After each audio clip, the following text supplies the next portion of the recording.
officially adopted, and we're continuing to get funding. The concept plan, I believe, is available.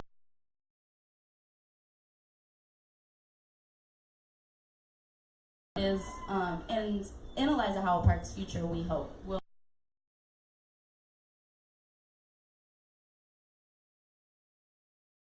Right now, we haven't had the funding, and it hasn't been a priority.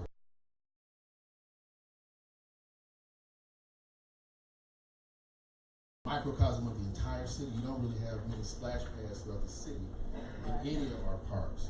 So, if that's something that we want in terms of prioritizing, then that'll be something that I'll fight for. And then we got to figure out, as a community, which park. All right? So, which park? We'll talk about that later. But that's how this would have to work. Okay? Any more questions? Thank you so much. Now, we're always talking about senior opportunities for seniors. And I think the state of Michigan is showcasing as senior friendly. You mentioned the sidewalk issue. I think if you could somehow wrap that senior access to your grant, it might bump it up a little bit.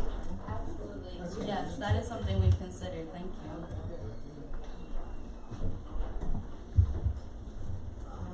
Yes, I heard you mention about sidewalks. I have a problem.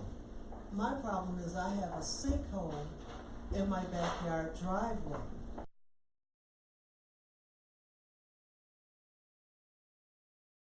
To get involved. They say one thing, but they do nothing. So this is my first time. I've even written a letter to Mr. Tate here. I have not gotten a response from him. And also, I had the assistant mayor person out to my home. I haven't heard anything else about it. So that's why I'm here, because I need help. I don't know what to do.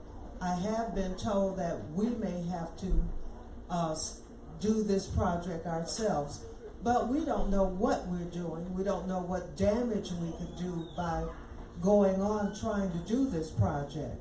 We don't have that kind of money. I'm a retiree, me and my husband. My background is I was UAW. I've been chief steward and recording secretary for 13 years before I retired. My husband was inspector before he retired. So we're not new actually to this. I'm just new the first time coming here. And so, again, thank you for being here. And that would be a question for Sophie. Her organization is called Sidewalk. It's Sidewalk Fest.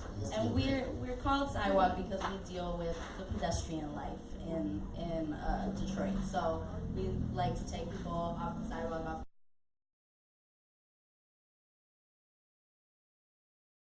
And go to Councilman Tate and I support I'd you. like to know what to do. Yep, so that question is for me, and I apologize. What's your name? Doris Carswell, I emailed you. How long ago has that been? That's been last month, Okay. along with others, but I have Okay. not heard anything. Well, no, I'm saying.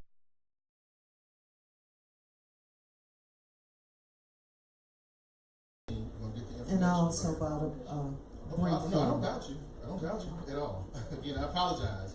Oh, that's all right. But what we're going to do is we're going to work on it. You want said that. you had someone from the administration. Was it?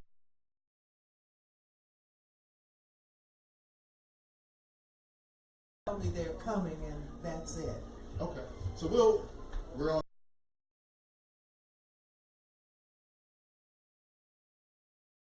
And we'll follow up here. What's next? Said I'm good.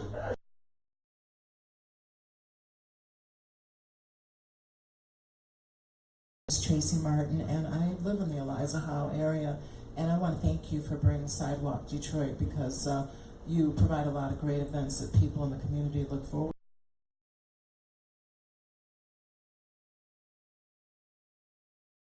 to. Yeah, one of the drawbacks in coming to the events is the sad state of disrepair of those roads, because I drove through there last week for the annual May Day parade, and I really risked my vehicle. Yeah. You know, it's already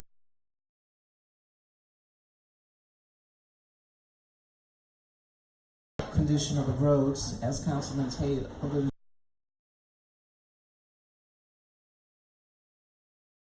out in front of the Eliza Howe Park. I don't know if that's a county project. Could you shed any light on what that's about?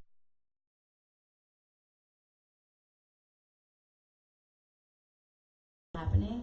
So I'm not sure, Councilman Tate, do you know anything So about that? I don't know, but Attorney Reynolds, you can get the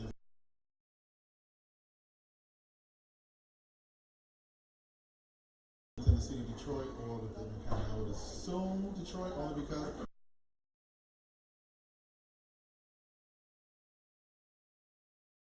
That's the road issue with Eliza Howell Park. I completely agree. It's in a really bad state. What we really would like to happen at the bare minimum.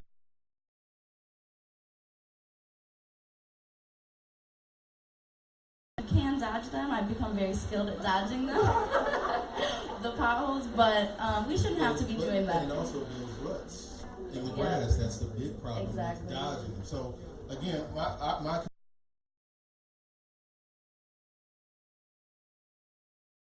our Wayne County Commissioner. It was used way back by then County Commissioner Kwame Kenyatta for that same road.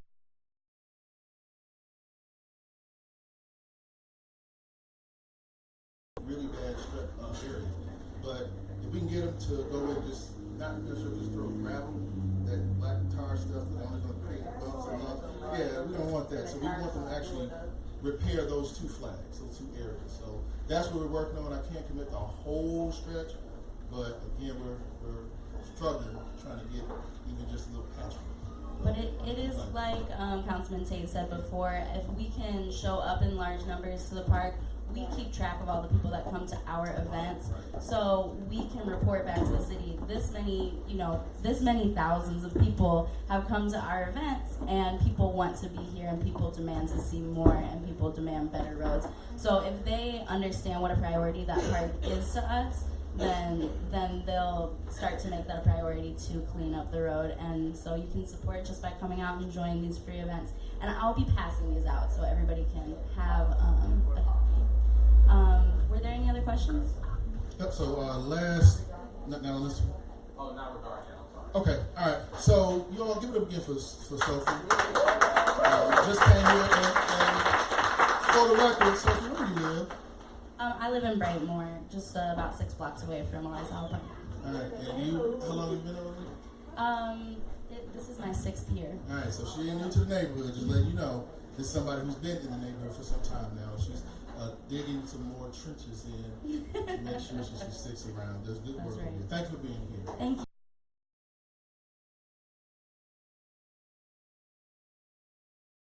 We're gonna get John George. You want to say a couple words? Yes, sir. Give it up for John George. The man George.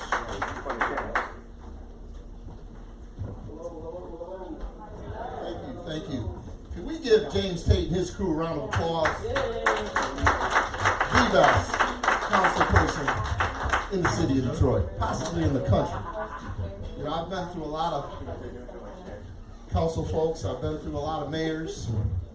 This is one of the best right here. One more time. Round of applause for James Tate.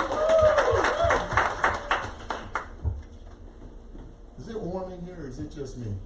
No. All right, we'll make this brief. I am on the hot seat. I've been on the hot seat for years. Welcome to my room. Yes, sir. You know, there's so many positive things going on in the city of Detroit. And again, it's because of the mayor and the council working together. And the community. And the community on these issues, blight and abandonment and illegal dumping and such. And I'm just got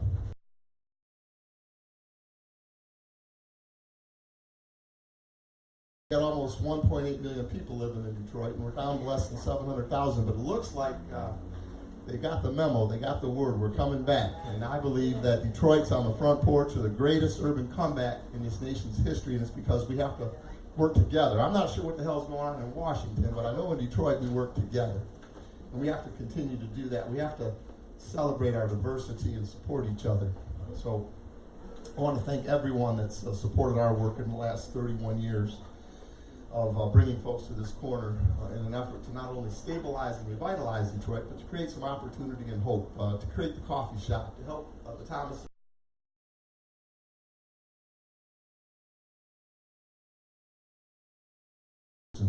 corporate sponsors and volunteers that we've been able to move this neighborhood in the right direction.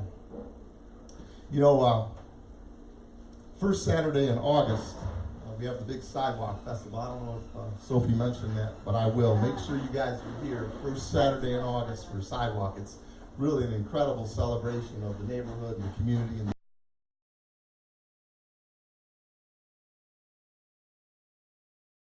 we call it Creative Juices. We'd love to have you. Starts at 9 and sometimes goes a little bit later than it's supposed to, but it's always a good time.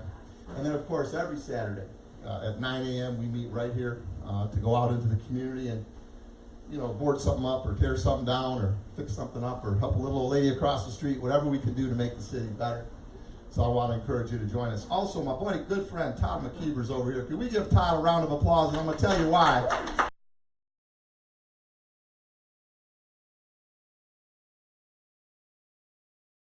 How many years ago was that, Todd? It's got to be 40 plus, huh? 40 plus. And we became friends immediately and been friends ever since.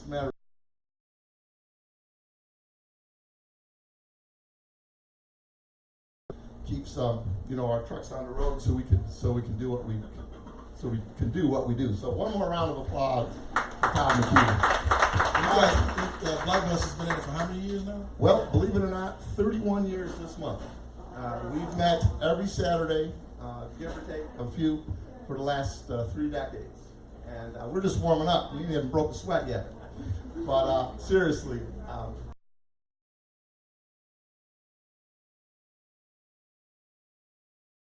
art, music, and opportunity, I think we'll have the city that everybody's going to want to be a part of. So, James Tate, Councilman Tate, I want to thank you again for your friendship, for your love, for your support, and let's.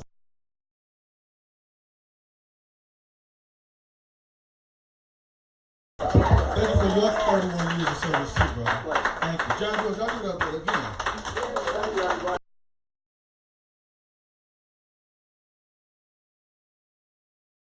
Nice to meet you. All right. We just want to make sure that we give here.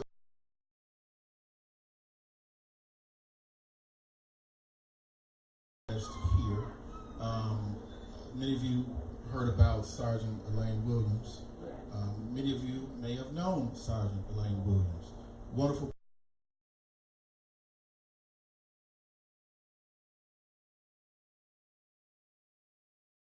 In the city of Detroit, those who knew her and still know and keep her flame alive. Same thing with my former colleague.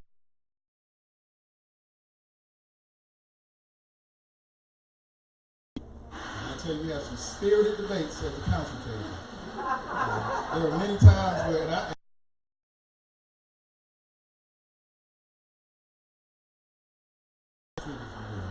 and he schooled me hard. And there were some things we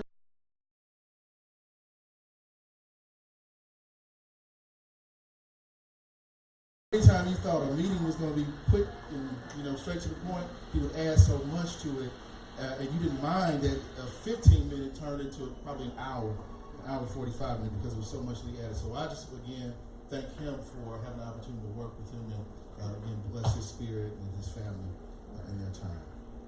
Lastly, the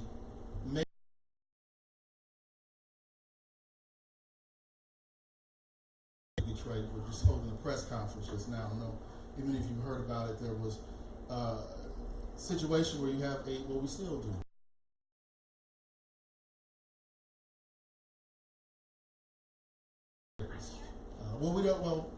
What we do know is it's a serial killer. They were saying it's sex workers, but we don't know all of those details yet because the dead hasn't spoken.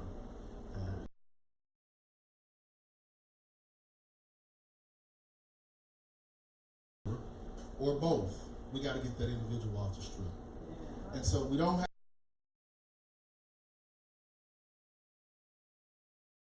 to come down to somebody who knew the individual. Because it's very rare that somebody keeps that to themselves forever.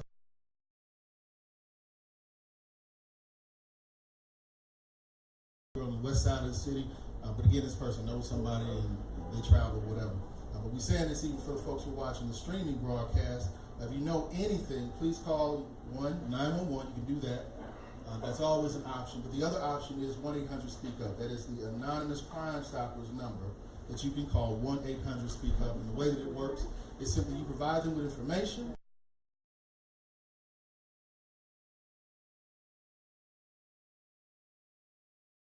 If that information that you provided them leads to the arrest, and I don't think it may be arrest and conviction, or it may just be arrest. I would assume it's conviction.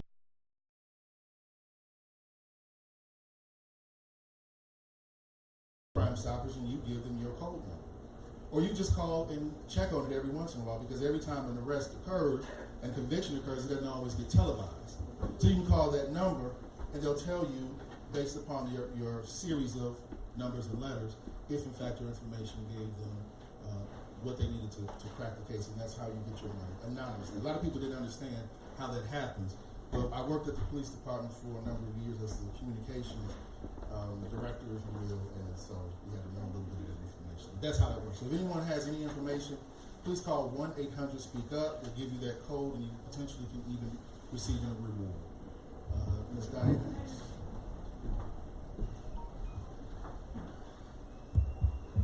Am I right that the women were all in their 50s? Isn't that what I heard on the news? So they're older women, so don't think it's right. Well, again, I think 250, 140. I think the number Okay, is what but I it's heard. not going after young chicks. So Well, the pattern thus far does it. yeah, so far. And that's the thing. These are all about patterns.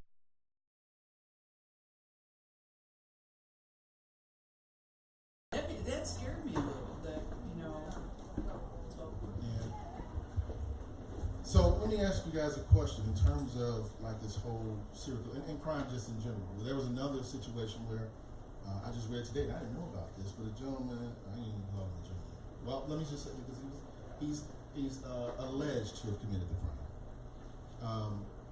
Killed, I think shot and killed 3 individuals from the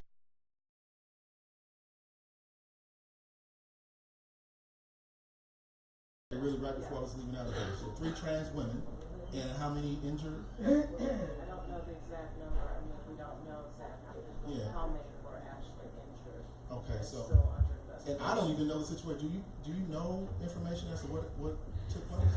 Because my first again was leaving out the house. In terms reading of this, article. I don't know anything about the in circumstances. terms of this arrested suspect, the defendant? or anything else other than what I just said to the community. I don't know anything else outside of that. Well, I don't know anything else you know, outside of that. Councilman, this is what distresses me about this situation with the serial killer. Now, I think that it is irresponsible to give citizens a false sense of security about which areas of the city this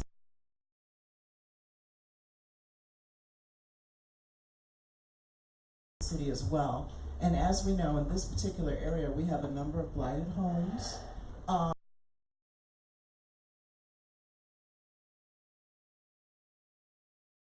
And easily a woman, a child, anyone, a man for that matter, could be dragged into these homes and something could happen to them and they could be killed. So I'm just saying that there is no profile.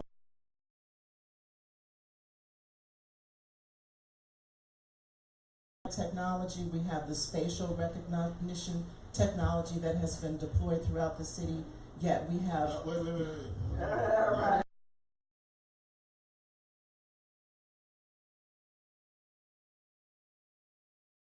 out the city.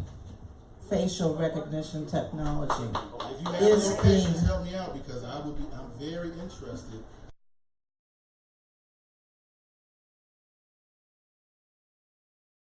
Board of Police Commissioners. There's a commissioner sitting in the audience. Okay, I would like to hear something from you about what the status is on the deployment of this facial recognition technology throughout the city.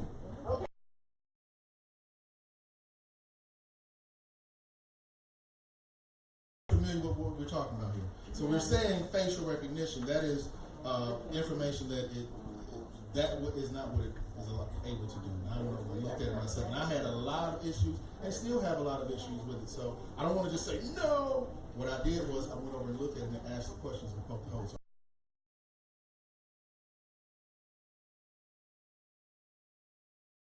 Thank you. Thank you for this opportunity, Councilmember Tate. My name is Annie Holt. I'm Border Police Commissioner at large.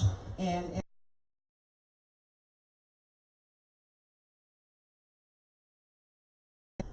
facial recognition technology has not been supported by council, by the Detroit Police Department, nor the Board of Police Commissioners. We are, however, in the process of creating policy and procedure. Yes, there are businesses that do capitalize on the facial recognition technology, but it does not come from the city of Detroit, the Detroit Police Department, nor is it supported by the Board of Police Commissioners. There will be a meeting on the specific topic, June the 13th correct, and it will be the community outreach meeting at the St. Lutheran Church. I'm sorry, please. St. John Lutheran Church. Okay, so you're familiar. We want to say, Commissioner, can you stand up so people see? Okay, Say your name, please, Commissioner Holt. Right. My name again is Commissioner Annie Holt, Border Police Commissioner for member at large. So, and it's a very contentious discussion.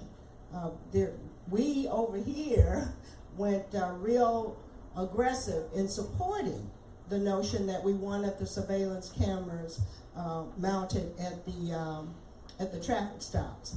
But now we're discovering that the Board of Police Commissioners especially, we're discovering that it is not hands down that citizens are concerned about their privacy.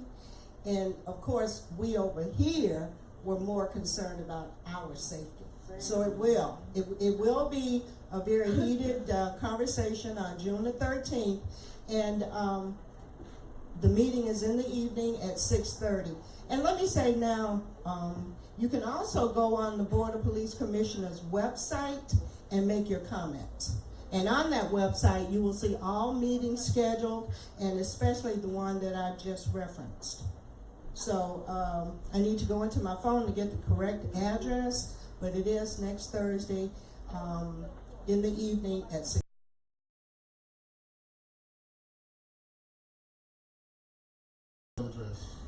Oh, right. Once you get on the email with the Board of Police Commissioners, you will get all information that comes out in terms of notifications and meetings. What's the address, the email address? Do you have it? No. Okay, well, we're trying to search it as well. The other question I have is, that's one meeting, and people may not be able to make that one meeting. But they can.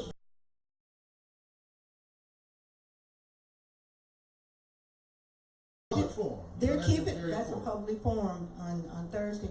But we aren't holding on to. Yes, definitely. Okay, so it's not just one meeting. This evening, as soon as you get home and you can have access to a computer, we need you to submit your comments. Okay? But yeah, to say, but thank you for your comment, and Councilmember Tate for allowing me this opportunity to share. Because I was one of the commissioners that said, yes, we need we need that surveillance, and now I'm being educated as to perhaps we need to better monitor what will happen to that information. Commissioner, would you be able to take a few more questions? It looked like oh, sure, I can. A couple more questions. Aaron, you have the other mics a little Any other distant. questions about the surveillance?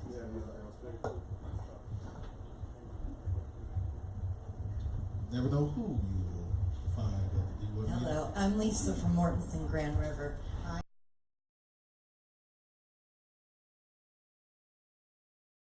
Understanding of how we're violating people's privacy if this is on a main road.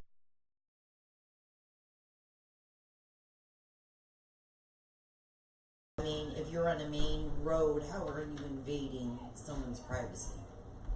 So just again, to make sure we level set, we're talking about our cameras.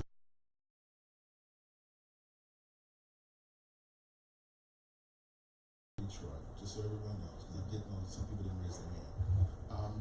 The actual number of cameras has not been divulged yet. We just depend on how much the contract is for, so we don't know yet.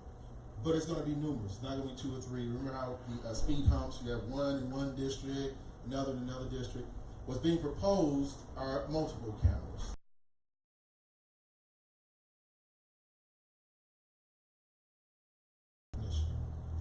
Being over there, I actually think that it was oversold. I didn't necessarily support it in the first place based upon the fact that they didn't have any conversations with the community. Right. That's what it comes down to first. So whether I agree with it, I like it or not, doesn't matter if we haven't had first the conversation with the community about if this is something that we actually want to have or not. And so that first conversation is taking place what day, Commissioner? June the 13th. June 13th at right. which church again? St. John Lutheran Church, St. John at Lutheran Church. 4950 Oakland Boulevard.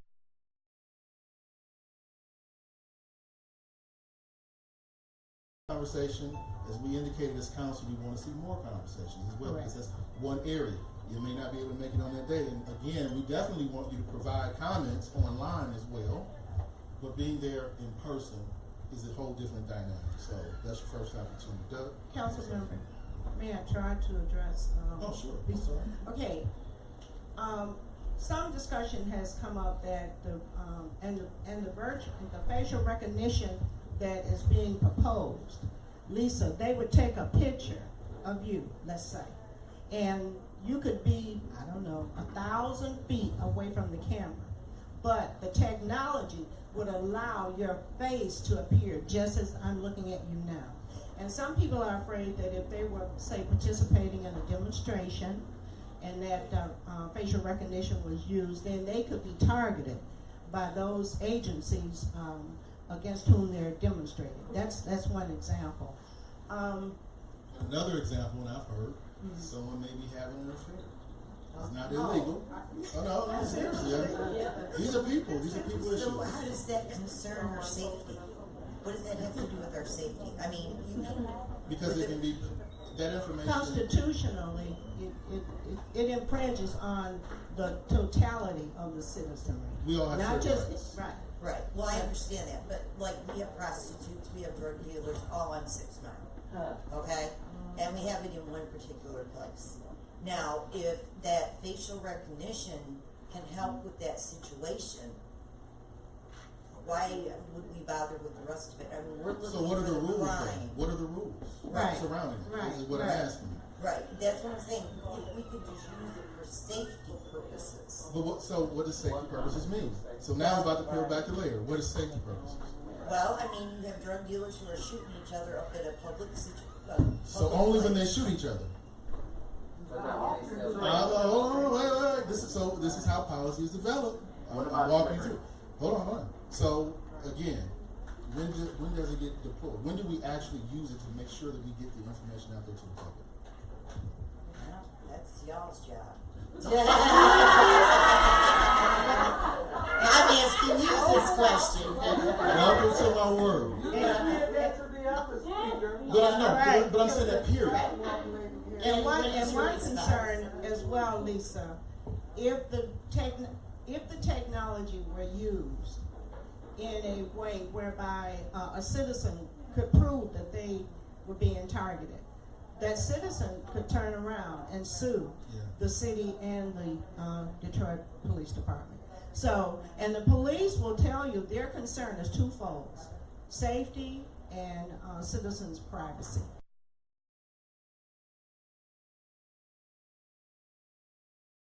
Identifying criminals and just avoiding the privacy factor. I mean, So when you it's think twofold. about the serial killer.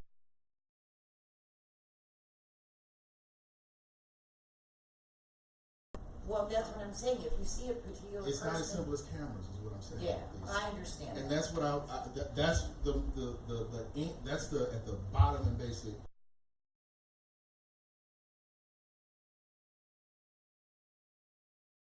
What is the policy surrounding the cameras? People have fear that just like people hack into your personal information, they hack into the White House. Right. So there's a fear that that information will be hacked and used against them, or just put out publicly for whatever reason, misused. So there's a distrust, one, of government having that ability to do those things. Correct. So when we start with the well, why don't you? We've got to look at all of the answers. It's not as simple as well, cameras will keep you safe. It's a lot more complicated than that. So is it something that we should be doing?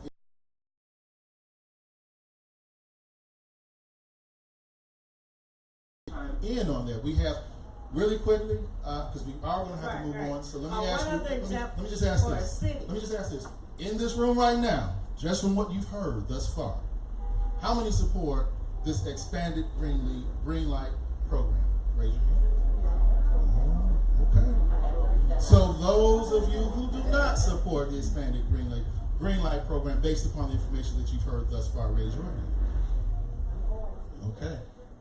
So now this is, again, these are all opinions that we have to take in, even though, so this is just this room here. So we'll go to another room, and it may look completely different.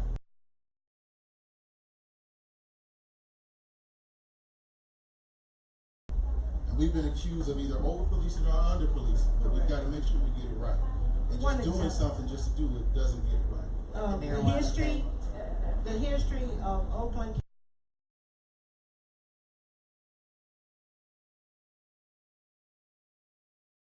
of law enforcement and the Panthers. So, we have to be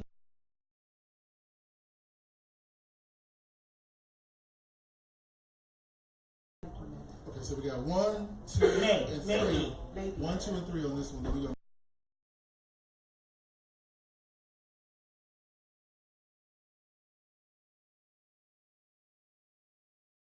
Thank you. because it makes us instantly safer. It may even help our insurance rates because they can see who's at fault. The other thing is, why did it take so Let long? me just say this. It is against state law Correct. to use cameras for traffic-related purposes. Huh? It's not up Wait, there for you hear what I that. just said? It's not up there for that.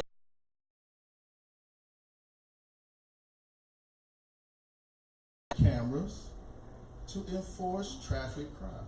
Well, it's not up there for that purpose. It's up there for the purpose of public safety. So just to let you know that you can't use it for that. But my question is, why did it take so long? And this is a black thing, for them to identify this person as a serial killer, when it was all African American women. And I feel, as an African American woman, had it been women of another race, he would have immediately been identified.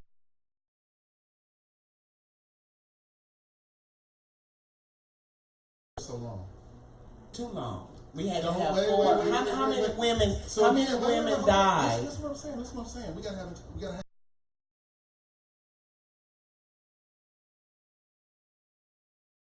It's easy to say it's taking too long. In your perception, what's too long? And because you might be right.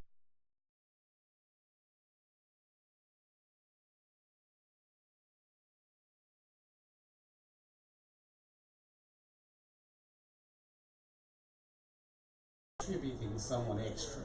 They're talking about DNA evidence linked Okay. to it. So that's clear. Why and does concise. it take so long? It's DNA evidence had to come back. And I'm not defending. I'm just telling what was, because I didn't do the investigation. But what was indicated was there were 2 individuals It's that not they did. all black. They have 2 individuals. Okay. You had. I feel, and I'm sorry for that, but it just That's seems okay, like but when that's it why comes we're to having us, the it doesn't conversation. seem like they're getting identified or classified as they should be classified. So again, what they had was 2 bodies, and one that was heavily decomposed, and they couldn't identify anything. They didn't know anything about that, and that was the last one. Okay. So what they did do, according to the press conference today, they talked to the sex worker community.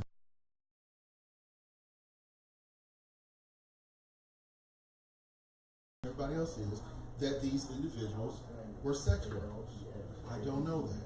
But that is what's being provided. I don't know how they know, but being at the police department, there are many times there's information that comes out and you don't always know why they know.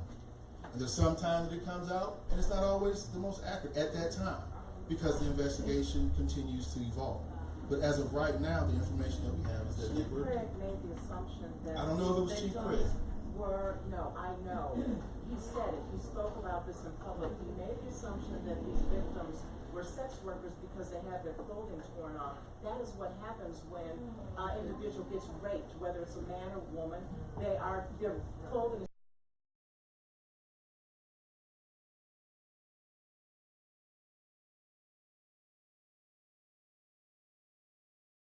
First, he denied that there was even a serial killer on the loose, and now he said, Oh, there is.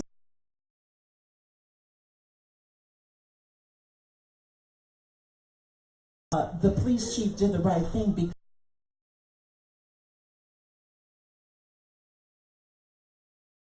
that it would have resulted in a panic. What about the safety of women?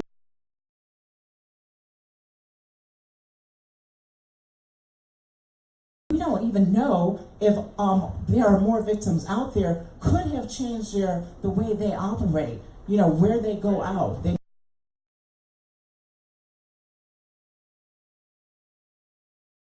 I can't dispute anything you just said. What I will say is that's a communication that you have to have with the police chief and the department. You have the police commissioner right here as well. And I'm here. I hear you, and I'm listening to you. So that's a conversation that I'm going to have to find out. Because all of this I'm finding out just like you are. And it's unfortunate, but we're unraveling all of this information together. So this is the information I have right now.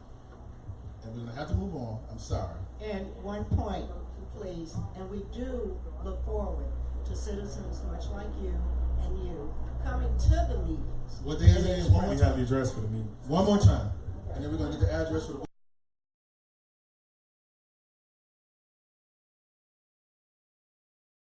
This gentleman who came out here, they have 1 hour left, less than an hour left in a 2-hour meeting. Go ahead. Thank you. Real quick, what's the location? Just really quick. Uh, Location.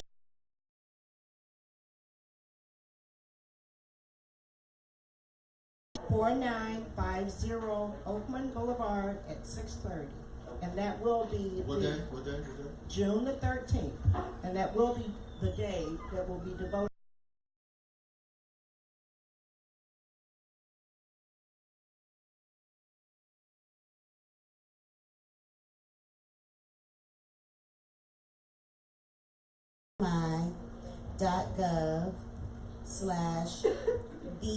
MI.gov/BOPC, which stands for Board of Police Commissioner. Well, just BOPC. I'm sorry, Detroit MI.gov/BOPC, and that is also there's a tag where you can submit your concern or issue.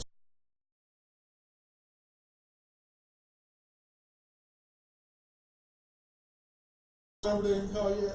please call me. 313. My personal phone number. Well, I don't know that phone number to the. Okay. Well,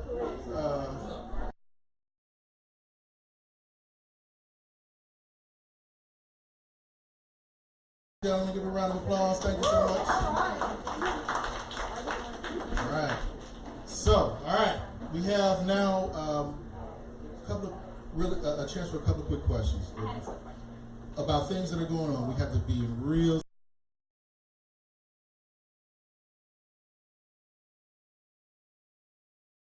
Different from this particular issue, we're now doing general concerns, complaints, issues. We've had an uptick in car theft. I guess even in the Brightmoor area, there. I know Jonathan, some neighbors in his area, and then a neighbor in our area had a vehicle taken. I want to say Tuesday.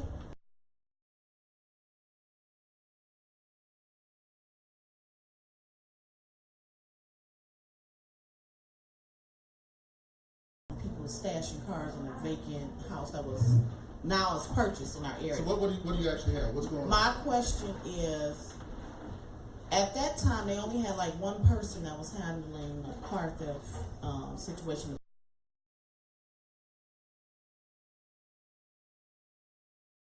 We can do to get ahead of this. basis. Have you talked at all to anybody from the police department about it? 'Cause I know you're actively involved. I'm gonna get a chance to go to the maybe NPOs, but there's a lot going on with them right now. So you know.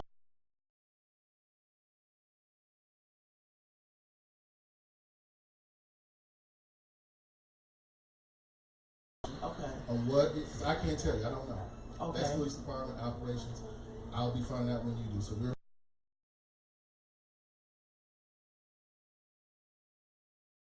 Okay, I need your commitment. As I said at the top of the meeting, Reginald promised me that he's gonna send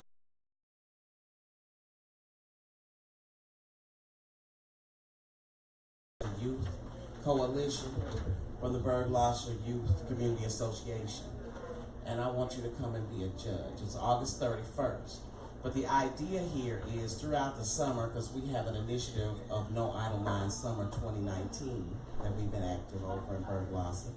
And each community is being asked to enter a youth from your community to enter the Grand Cook-Off August 31st up at the Brightmore Artisan Community Center to be crowned Kid Iron Chef D1. Kid Iron Chef D1. All right, So so they'll coming to a be- neighborhood. August 31st, but you'll go to our Facebook page, the Berg-Lasser Community Facebook page, and message me there. I'm Carla, the Berg-Lasser Youth Crazy Person, Youth Coordinator.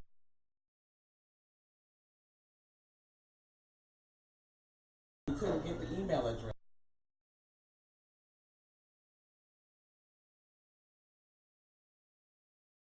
Share our flyer, but I've asked twice. Today makes the third time. Okay, so And we I also have- I saw it the other day. So Reggie, Yeah, Reggie and I have had this.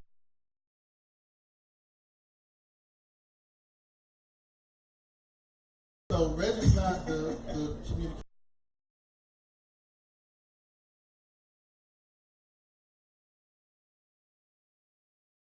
We haven't had that full conversation in the office yet, but it's already in the pipeline. And if I'm not mistaken, I did upload several flyers. The other for our fundraising event is a community canning project, where you will pay a small fee and be able to can and freeze products from the local youth gardens throughout D1 or throughout the city.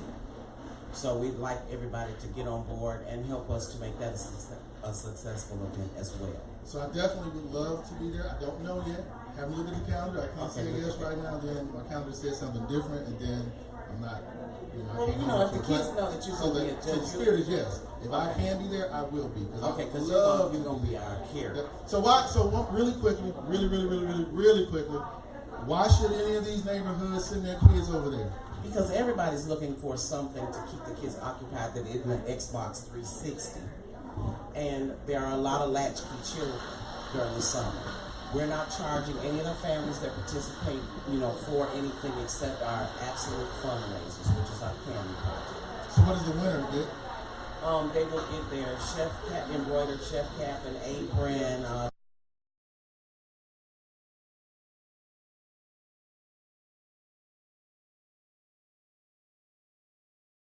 side and promote them a little bit and give them some bragging rights and kudos for winning the competition. So Iron Chef.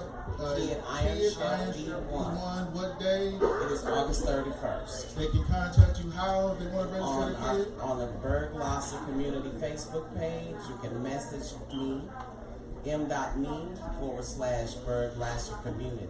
And for the record, the H is after. I'm Yeah, sorry, it's before Lasser. the It's X. Lasser. When you spell it out. A lot of us say Lasher. It's Lasser. Just saying. People say, oh, now I know what you're talking about. All right.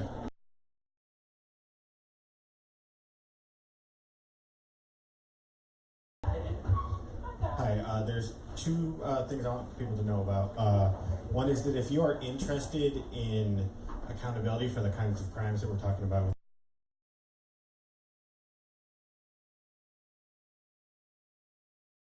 with the Wayne County Prosecutor's Office, and they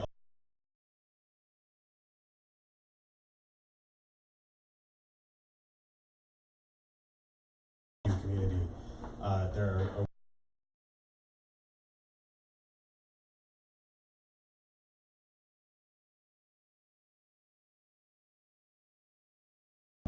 Fair Michigan Justice Project. Yep. You just Google that. Yep, if you type in Fair Michigan Justice,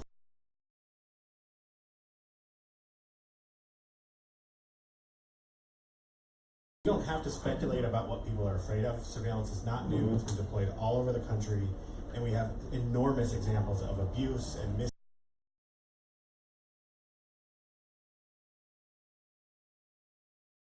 ICE to round up immigrants, people who aren't documented, all sorts of trouble that is very, very difficult to legislate against. So once you open that up, it's very hard to go like, oh, but we'll control it. Advanced disposal, picking up the boat, the recycling, and everything on one day, Yes, ma'am. not working. It just started. It just started January.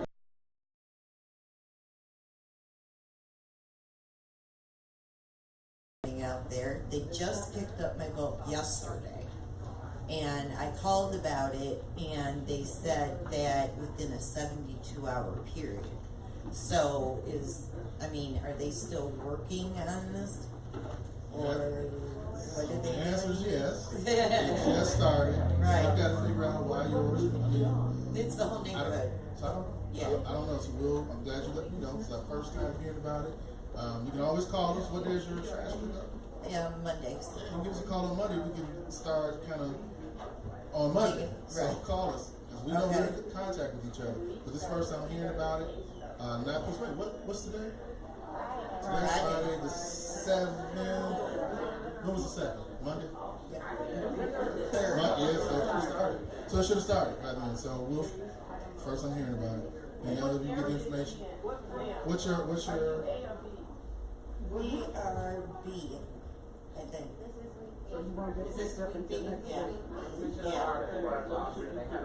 Yeah, no, they said, I called the Advanced Disposal, they said it should be picked up.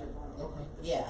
So to say it doesn't work yet is a little premature. Yeah. What we've got to do is figure out if there's any kind of bumps and things we got to get out. But we'll figure out, at least raise the issue of what happened to your area. And I need all of you, if there's any other issues moving forward, let us know so we can track it. We said that for the initial contract, we didn't get as many as we thought we would get. So now they did end up getting the contract amendment.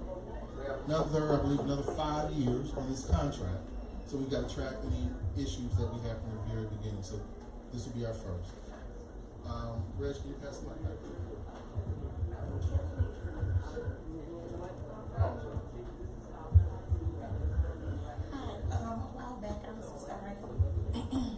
A while back I received an email about, can you hear me now? Okay. A while back I received an email about where you can put in input about putting speed bump in certain areas. Yes, ma'am. Do you know anything about that? Yes. There is an email that we sent out via our networks. Did you submit any? Oh, I'm sorry. Did you submit any location yet? I did. I just wanted to know how I could follow up because So we haven't made the determination just yet. So we've received over in District 1, I think the number, Daniel or Reg, was 140 requests within District 1. Can I say how mine is more important? So I'm sure everybody says mine is the most important. So what we will say is, if you want more information, with a very timely question, and thank you for the alley-oop, we have the individual who is in charge of that program that's going to be at our next District 1 monthly meeting, which takes place what day, Reggie? 22nd of June. June 22nd from 10 a.m. until 12:30. Pure Word Baptist Church. Pure Word Michigan Baptist Church. 20011 Grand River at Evergreen. At the corner of Grand River and Evergreen. Pure Word Missionary Church. This is June 22nd. This is our next District 1 monthly meeting. We're going to have the individual who's in charge of the Speed Hump Initiative program.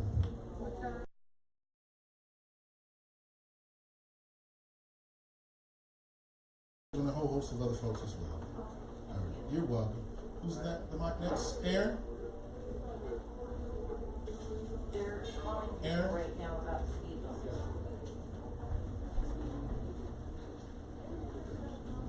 Anyone else? So we, right here with I got a question about the signs that the city put out for street cleaning. Now there's a problem. Years ago, when they used to put the signs out, people would move their cars because they were afraid of getting tickets. Now, the young people don't care. Wednesday of this week, we had the signs out for the cleaning on Wednesday. Now, I did call the police department to let them know that there were cars still out there. Why can't the city come out on that day, because it's between 7:30, I believe, and 4:30? Why can't the city come out and start putting tickets on these cars? You know, it's about coordination. So we'll figure it out. I never thought about it myself. So it all depends on who and where and if they have the manpower to do it. So that's something that you suggest. Yeah, because good idea. obviously 8th Precinct was too busy.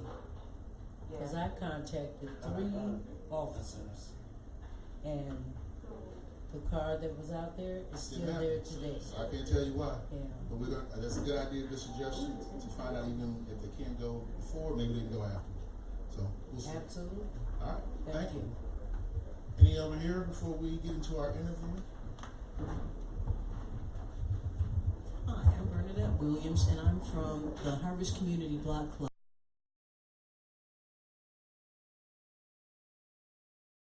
Replacement sewer put on our street.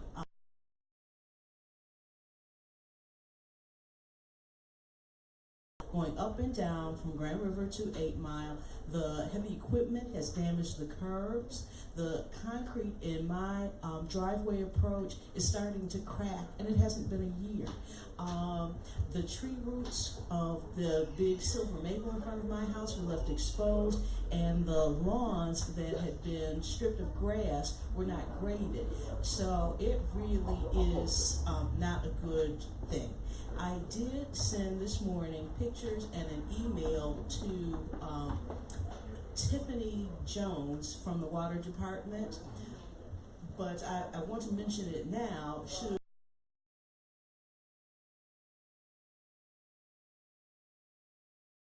repairs, because the cement company did a very sloppy job.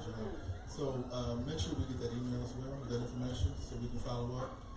I have had an opportunity to talk to DWSD, Pine Restorations. The season now is just really beginning to give them an opportunity to do what they need to do. I've assisted with 3 thus far that date back to last year as well. Also, got to figure out about the contractor and the cement.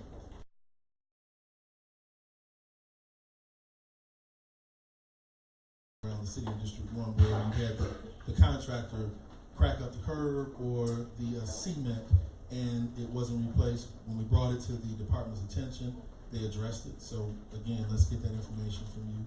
And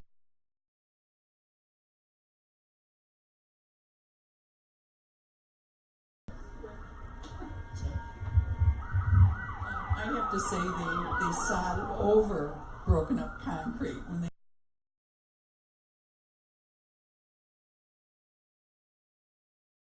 that couldn't be avoided, but we had to clean it. How long ago was it? Oh, it was years ago, but they put bigger sewer pipes in, and we said, oh, sod, and then it all died. And we couldn't get grass to grow there, and we ended up digging up chunks of cement that they buried. So we heard we that have to watch complaint them like crazy before. Yeah. And Gary Brown has been called a whole host of things. Oh, the director of the water department.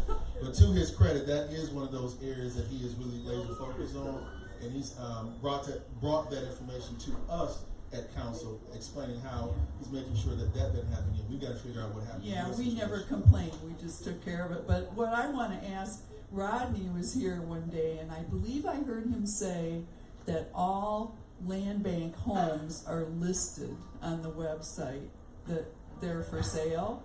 The ones that are for sale? Or, well, all land bank homes, because aren't they all? All of them are for sale. Well, we only have 2 in Riverdale on there. 2, and they're not even 2 I'm familiar with.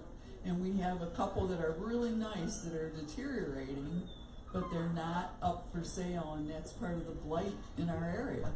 A big part of it. That and the wing.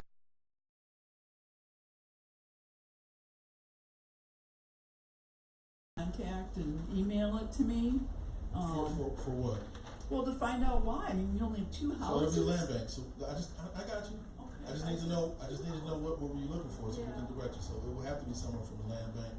And we'll also ask that particular question as well. So the director of the land bank, Saskia Thompson, actually comes before the committee that I'm the chair of, Planning and Economic Development. We just had her about 3 weeks ago. They give us a quarterly report. The time for them to come back again will be soon. Daniela, please give us hints about those two locations, at least to find out where they are within the pipeline, right? I'm just.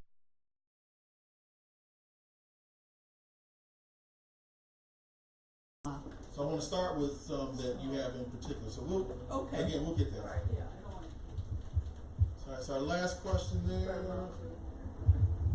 Hello. This young lady had a question because she has grass that is up to her hips. Their hips next.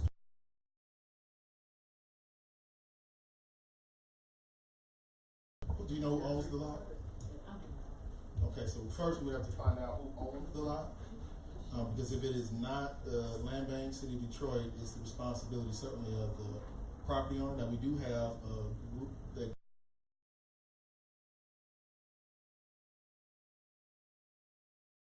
address some of those problem addresses. If you can get that address to Daniela, please, we will forward it and follow up and find out what's going on. Okay? Jason Phillips, come on out real quick. Good friend of mine. Y'all give it up for Jason Phillips. Got a big event coming up, though.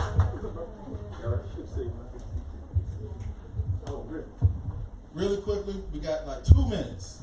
2 minutes. What you got going on? 0 minutes. All right. How you doing, everybody? Good. I'm here representing the Black Tattoo Art and Music Expo. It's coming here. It's going to be here in the Artist Village this year. We're excited about that. Where's Artist Village? Right here. Right here. Literally right here. Block.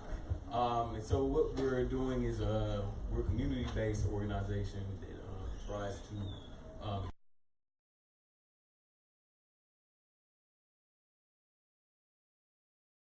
artists. We're doing live tattooing. We're going to have visual artists displaying and selling their works. We're going to have vendors and everything out here. All on the 13th.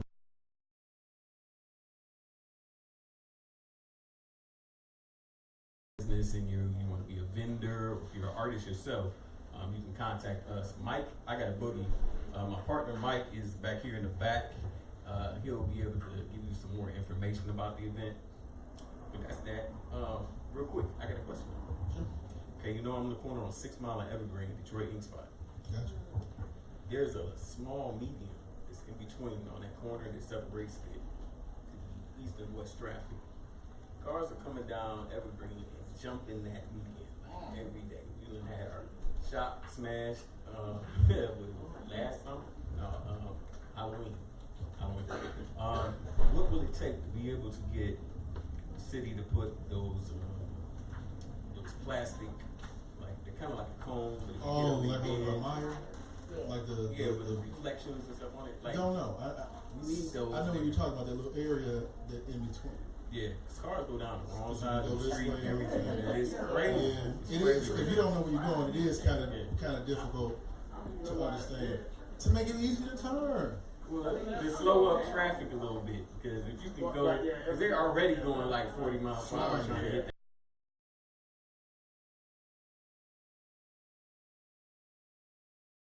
Yeah, they go on the on-side traffic. So what we'll do is we'll get in touch with the department, Daniela, before you leave. Make sure you stop in with her so she can get your information as well to contact you. But we're going to.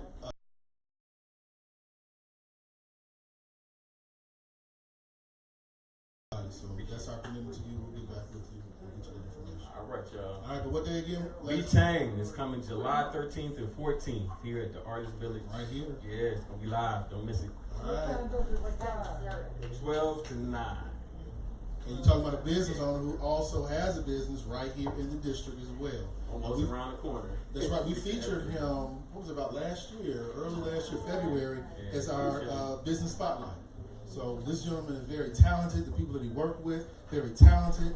You have a number of musical artists, local music artists that are going to be there. I was at the very first one that we got actually in Eastern Market when we were downtown. And so he wanted to bring this to our community, our neighborhood. Once again, let's stop talking about what we don't have. Let's stop talking about what's not going on. This gentleman is bringing what he had at Eastern Market in downtown and bring it right here in our community. All right, there you go. That's a hand clap. That's a hand clap on it. So we've got to make sure that we do all we can to support our own if we're asking other people to support us. All right? So, brother, appreciate you again. And we'll make sure the bears with us. All right, coming up next. And this is our last. Oh, we have another question?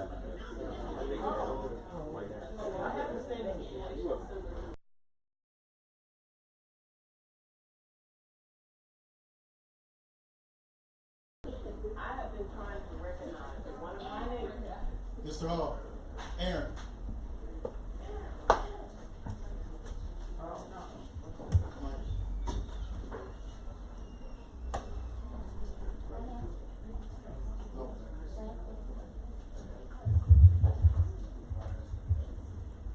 Okay, I've been trying to get, I'm thinking, I'm speaking to someone from the mayor's office, 2 different people, and I'm trying to get one of my neighbors recognized.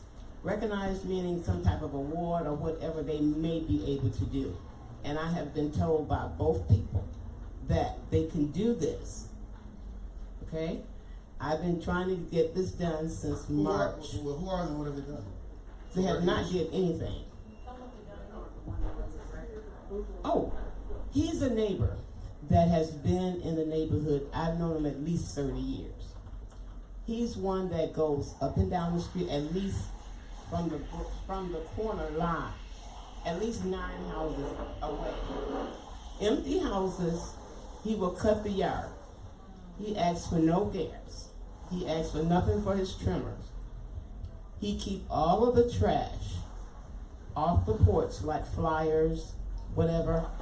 And he does this for at least from the corner, at least 8 to 9 homes down. I'll cut you off right there. We can do something ourselves from City Council. Thank you. From our office, and we'll work with whoever else you've reached out to, because that's the kind of person that we make sure we do want to honor. That's why I don't understand. Because we always ask for volunteers, people to get involved. Not saying it's his job to do it, and he's not asking for it. You've got people from the community who want to give him some love, so we'll take care of it from our standpoint. I do appreciate it. You're very welcome. Thank you. All right. Ms. Flowers, you got to get to Ms. Flowers, and that will be the last one. Ms. Flowers is here before all y'all, so we get. Question about we gotta give her the mic. Working on the street on Puritan, how they just repair a certain square. It's cut out in 2 places on Puritan between Asbury Park and Fenmore, I should say. But there's no sign saying anything about that this is cut out. And if you don't know it, you can. And I don't know when are they gonna get to it to do whatever they're gonna do or whatever. So who do you get in contact with? So we'll follow up on that one. We'll follow up today, as a matter of fact. What's that location again? Well, I would say it's on Puritan. It's between Asbury Park and Fenmore. There's 2 spots. Can you please make sure you get that to Daniela? Okay. She probably got it right now, but just to make sure we get the location. Let me just ask another question. Yes, ma'am. The flashing lights on Grand River, the one there by Meyer, and this one on Berg Road. They used to change green or whatever. They don't do that. I think it was since the last storm or weather we had. Okay. When are they gonna get them fixed? We'll follow up Because that's not good coming out, with that flashing. I couldn't tell you. I haven't seen it.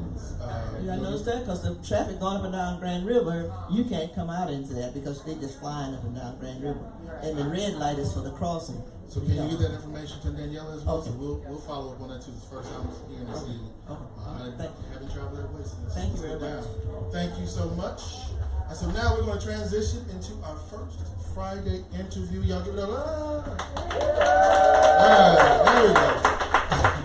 So coming up, we have a gentleman. So some of you, are you familiar with our first Friday interviews and why we do it and who we do? Okay, so the reason why we do our first Friday interviews is because we want to make sure that the community has a complete different view of an individual who does public service. Sometimes they're like wallpaper. Just do your job.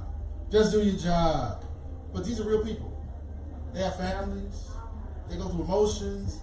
And so we want to make sure that you understand that these are full people, full human beings, and what they have to go through to do what they do on a regular basis. So we've had firefighters, we had a lines worker, individual who repaired the power lines. We've had who else? We had the food safety individual. So again, we don't think about it, but imagine if they were not there. Imagine if they did not do what they did. Imagine if they weren't as good as they are. How our situation would be. So we have today joining us is a gentleman who is from the Detroit Police Department. I want to make sure I read it correctly. He is Officer Garnett Steen of the DPD Mounted Unit. Y'all give it up.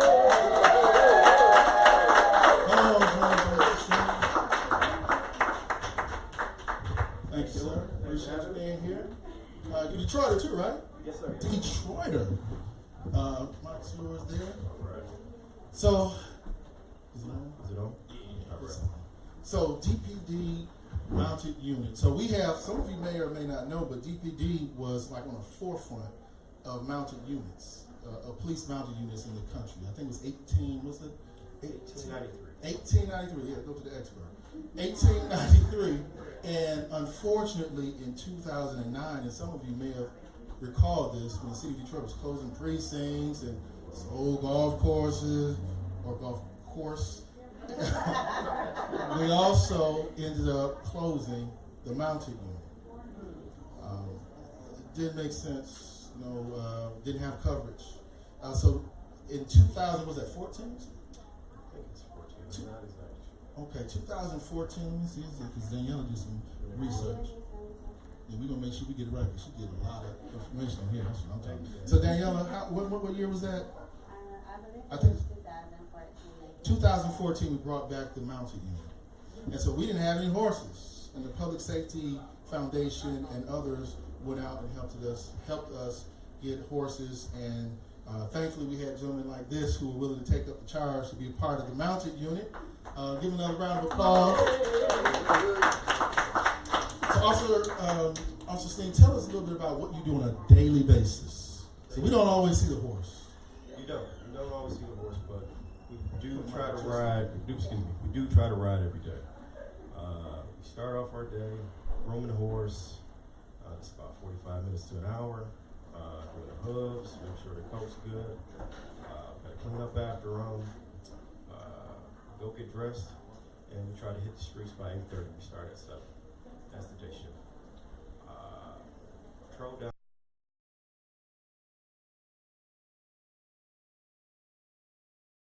Focus on this crowd patrol.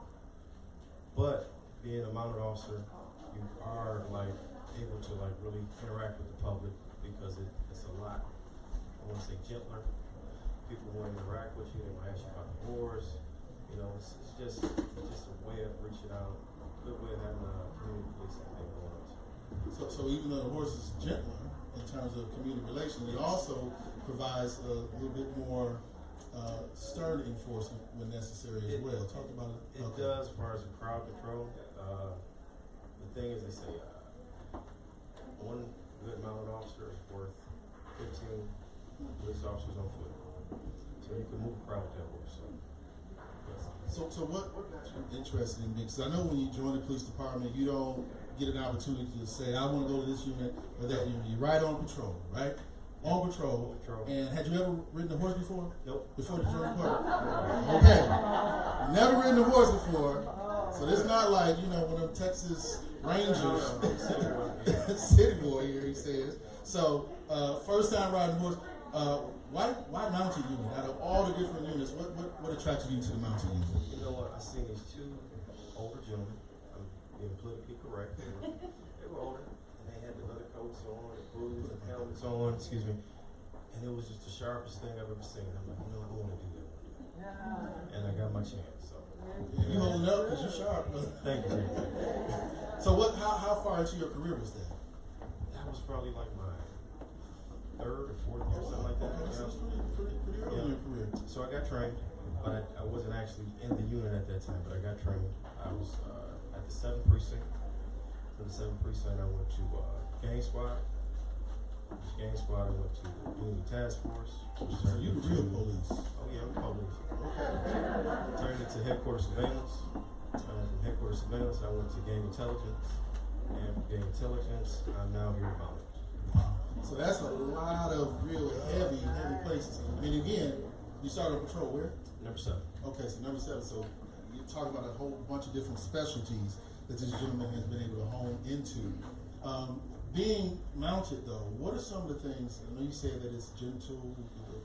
The horse can be gentle, but it also you have to use it when you use it. When you see a horse, the one thing, what is it that you want people to know? If you're in a crowd, whether you're the person who's causing a ruckus or not, what should you do when you see that horse? How should you react? Stay away from the butt. Nothing good comes out the butt. Stay away from that area. You don't want to get kicked.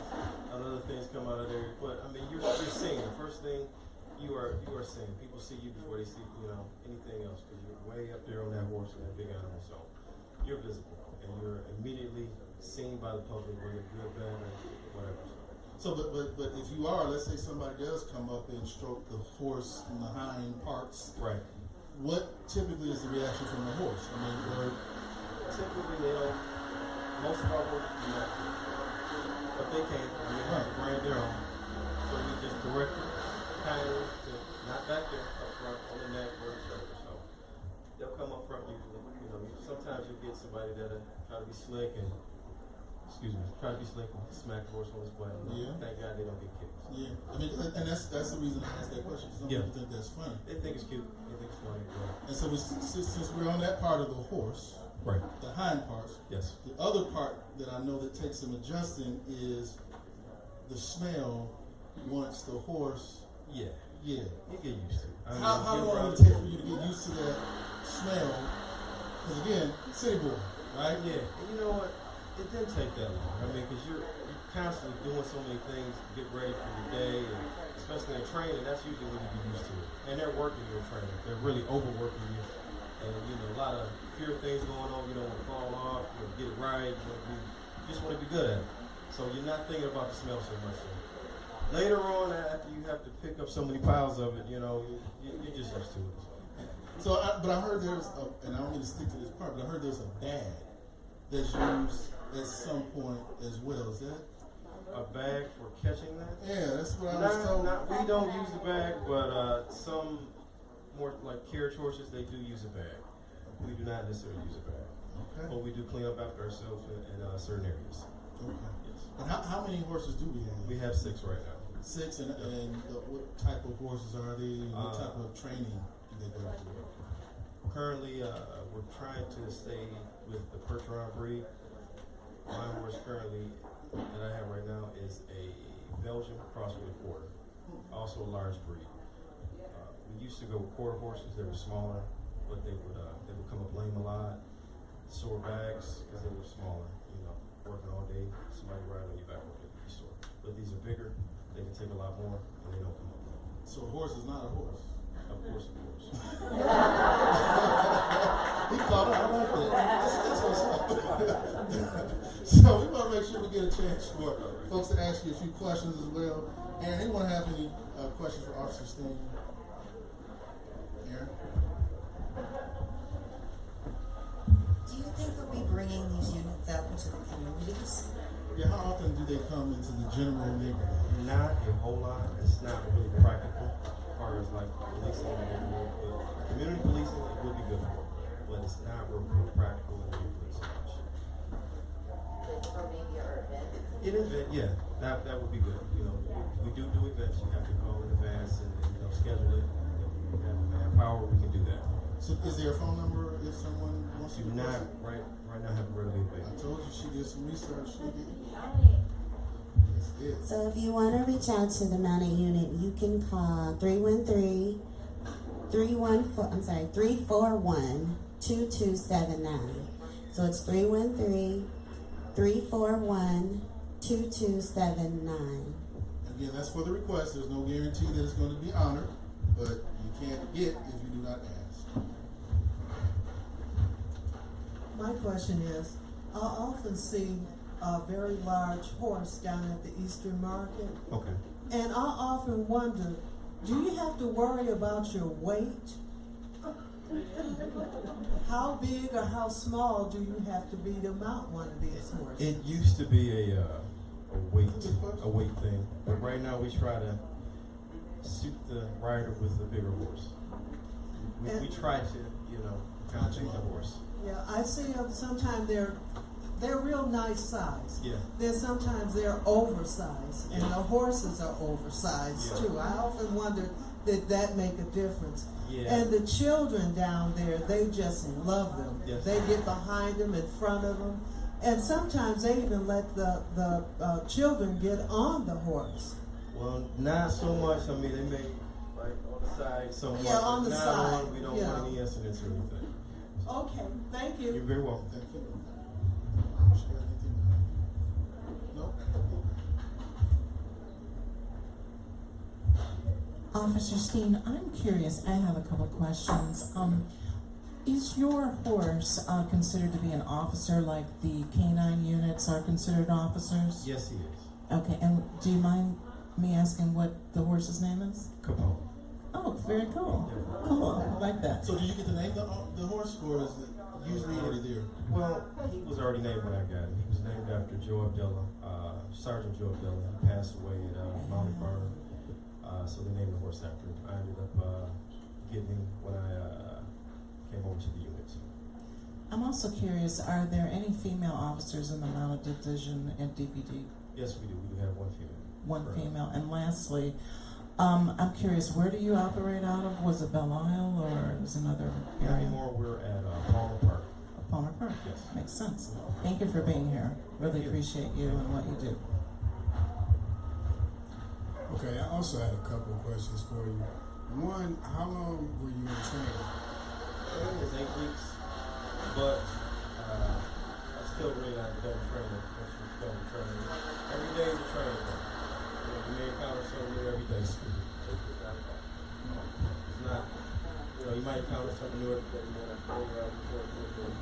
But, you don't want to speak on it.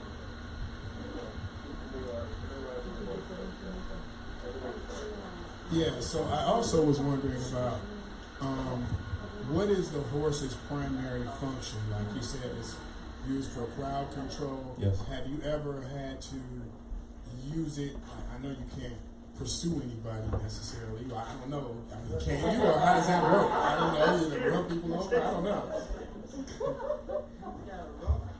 We have used them in crowd control situations at Greek Town. Every now and again, people get a little bit out of line, and we have to move the crowd a little bit. And your other question was pursuit.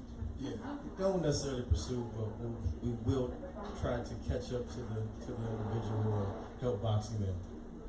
Okay. Does that help out a little bit? Yeah, and my last question is, how do you train a horse to deal with a crowd of people? Is there some type of simulation that you do or some kind? Or They're pretty much following your cues, You cue the horse with your legs and your hands with the reins. So, you're cueing him to go forward, or you're cueing him to move to the side pass, or just forward, or walk, trot, or canter. So he's just following your direction pretty much. It's not like I'm moving the crowd on my own. You're directing me what to do. So it's pretty much what you're telling me. have you ever had Capone just go horse on you? Define horse on me. I'm joking. He's actually a good horse. He's a good horse. Every now and again, he gets a little wound up. But it's just a matter of knowing your horse and keeping him from hurting anybody else and having everybody kind of listen to what you're saying. So. Any other horse riders in the room or whatever? 8 weeks, does that sound about right? That's the repetitions. He has a horse. Yep. Yours is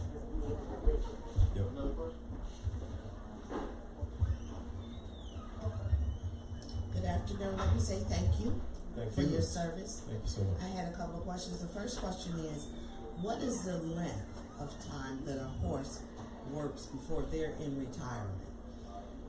Roughly around 20. Around 20 years. 20 years? Yeah, around 20.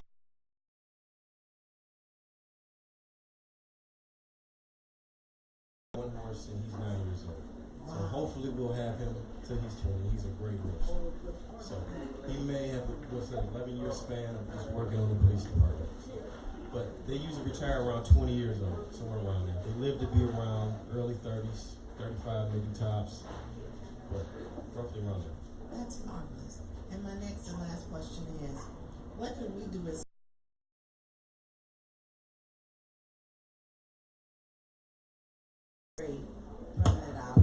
I would love to see it grow too. I don't make the calls, but I would love to see it grow. I'd love to see us have more officers, more horses.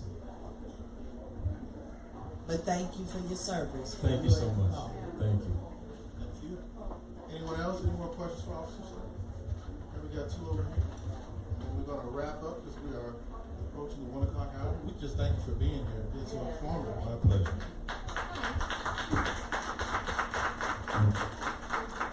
Good afternoon. Thank you also for your service. Thank you. I was wondering, is there an opportunity for the mounted police to do any community outreach with the, there's one gentleman over by the Rouge River Park that has a horse school. Okay. Is there opportunities for you guys to reach out to and work with organizations like that to allow inner city kids to experience horse riding? Probably, I don't want to say no altogether, but we're so short. And we only have 6 horses. And I think we got like 7 officers. So we're short on horses and we're trying to fit everybody in and people requesting. So it's probably not likely, but you know, we get in where we fit in, but best we can. What about the guy on 7 Mile with the horses? We're not going to talk about that guy. There is a group called Detroit Horsepower. You can go on their website and they work with inner city kids. And they are actually, they want to be over at the golf course, Rogel. But right now I think they're in Brighton. But the kids go out there and work on the horse.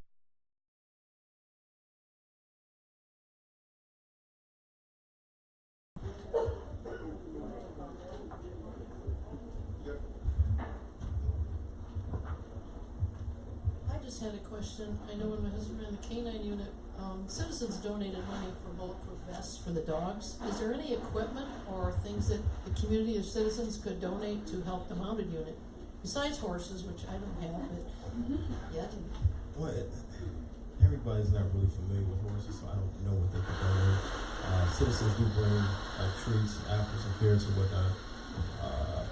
But as far as horse equipment, that's not really something practical that every citizen knows about, like for grooming utensils, or, halters, or bridle pieces, and whatnot. So I don't know if they have something. I think we're If welcome they to raise take it. like general funds toward mounted, that would be beneficial That would be then? beneficial as well. Yes, very much so.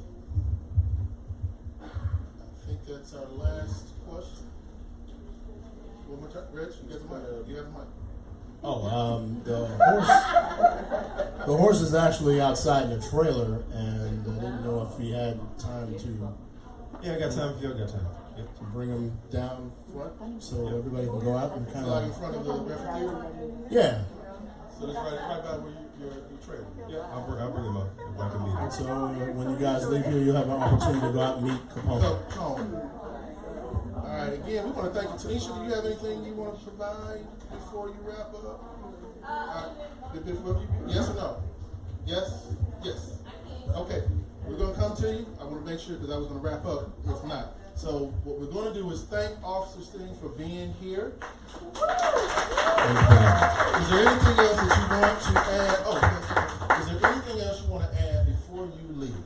Anything else you want to tell the community, either about public safety, about you name it, the wars?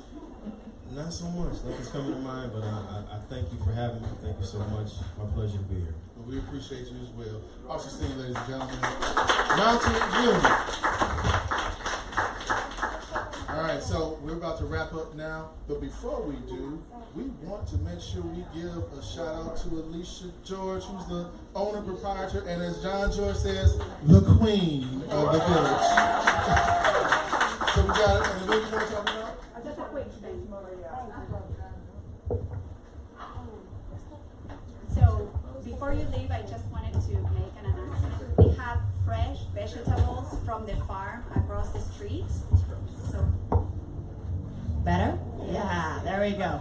So my name is Maria, and I'm helping the organization with all the vegetables at the farm. And we just harvest organic vegetables. So you have mustard greens, lettuce, radishes, all type of mixed greens, spinach, free for you to grab. So it's just harvest, super crisp and fresh. No, they're free to go. No, it's all for the nation, all free. Everything that we grow here and in there, just for the nation. Alrighty. Thank you. Let me just add that this, Maria and Patrick did it for us last year. We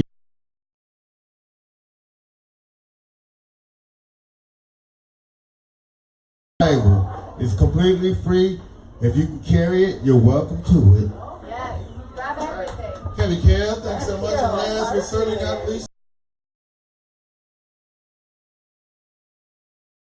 I want everybody to be able to see you. Just want to make a quick announcement to all the business owners or aspiring business owners or friends of business owners, relatives of business owners. The next round of Motor City Match and Motor City Restore will begin this July. If you need assistance with applying, let me know. If you'd like to attend the info session that we have scheduled on June 25th, please let me know. For more details, we'll have on-site representatives from the program there to give one-on-one consulting on the program. If you've applied in the past and you want to get an update, we'll be there to update you on what you can do to move forward. If you want to apply, we'll be there. We'll have previous awardees there to share their experience. So it's definitely something we want you to capitalize on. So if you are a business owner or if you know a business owner, please feel free to give me a call and I will give my phone number out to you. 313-460-0775. And I'm Tanisha Johnson, the District 1 Business Liaison. Sure, it's 313-460-0775.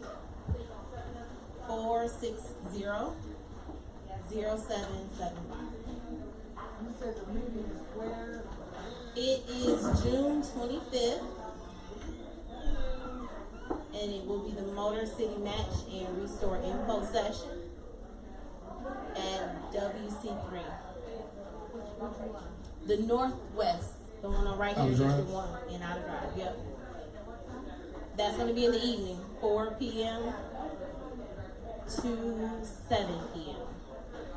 I'm not sure which side street that is. I know it's on Southfield. Outer Drive. I'll get a flyer to you. If you're a business owner, feel free to reach out and I will get a flyer to you with all the details. All right. Thank you so much, Ms. Tanisha Johnson, and thank you all for being here. We will be back. What's the next thing, Rich? What's the next thing we have coming up? Next event we have is the... Okay, so you give those announcements already? Cool.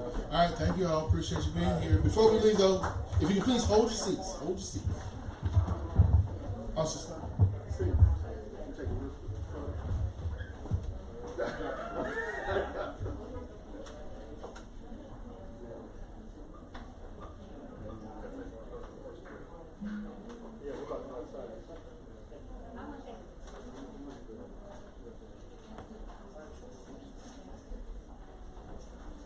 Who's ready to meet Capone? Hold out there. Thanks. Thank you.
over on Beaver.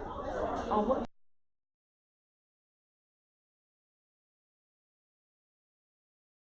Yeah, this is my first time up here. Oh, is it?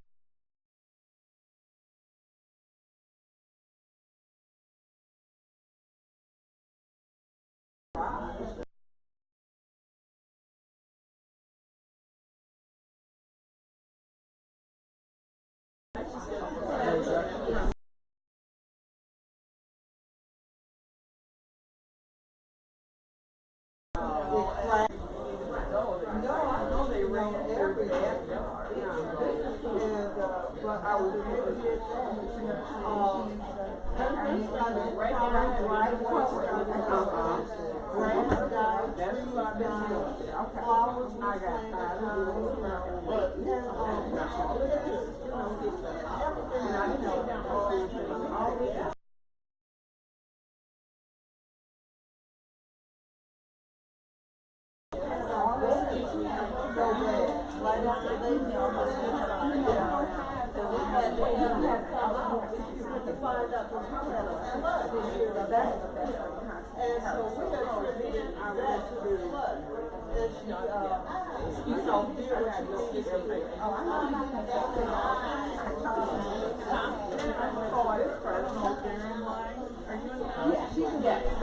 I'm not in line. Okay.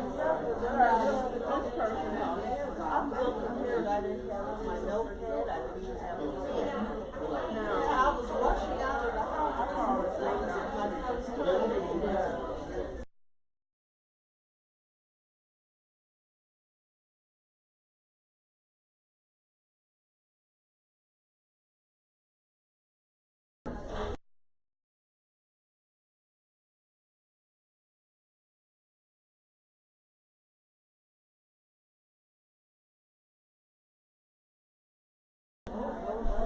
Yeah,